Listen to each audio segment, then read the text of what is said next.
MP সাহেবের বড় ভাই সহ সবাইকে আমরা ডেকে নিয়ে বসে দেখলাম যে ওই মেয়েটির আবদারের প্রেক্ষিতে যে আমি অন্য জায়গায় বিয়ে করবো না, আমি যতদিন বাঁচবো আমি এমপি সাহেবকে সেবা করে যাব। এভাবেই মেয়েটার অগাধ দাবির মুখে তার বাপ মা বাধ্য হয়ে তাদের বাড়িতে পরিবারের বিবাহের ব্যবস্থা করছে। কিন্তু কাজটা হয়েছে অসামাজিক, অনৈতিক না, অসামাজিক।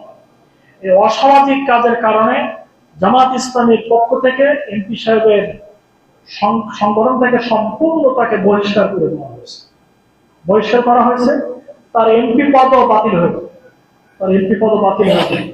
অর্থাৎ জামাত ইসলামী নৈতিক ব্যাপারে এবং যেটা হওয়া উচিত সেই ব্যাপারে যদি কেউ স্লিপ করে তাহলে সেই ব্যাপারে কাউকে ক্ষমা করে না। একজন এমপি তার এমপি পদ বাতিল করে দিয়েছে, সংগঠন থেকে তাকে বহিষ্কার করে দিয়েছে। অতএব এটা আমাদের আজকে আমরা শ্যামনগরে জনগণকে জানিয়ে দিয়েছি, তিনি যে পর্যায়ে ভুল করছেন এই পর্যায়ের ব্যক্তি এই ভুল করা সম্ভব নয়। অন্য একজন ব্যক্তি হলে এটা হয়তো আমরা ভুল মনে করতাম না। মসজিদের একজন ইমাম, একজন সাধারণ ব্যক্তি একই ভুল করলে ইমাম সাহেব আর বাইরের লোক দুজনের ভুল একই রকম, কিন্তু ইমাম সাহেব করার কারণে ভুলের মাত্রাটা বেশি।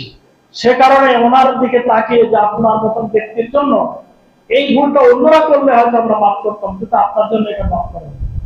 ফলে তাকে সংগঠন থেকে বহিষ্কার করে দেওয়া হয়েছে। আর দেখালেখি হচ্ছে, আপনি দেখেছেন তার এমপি পদও থাকবে না, এমপি পদ বাতিল হয়ে যাবে। সেজন্য জামাত ইসলাম এই ধরনের কাউকে ক্ষমা করে না, অনৈতিক ব্যাপারে কোনো আপোষ করে না।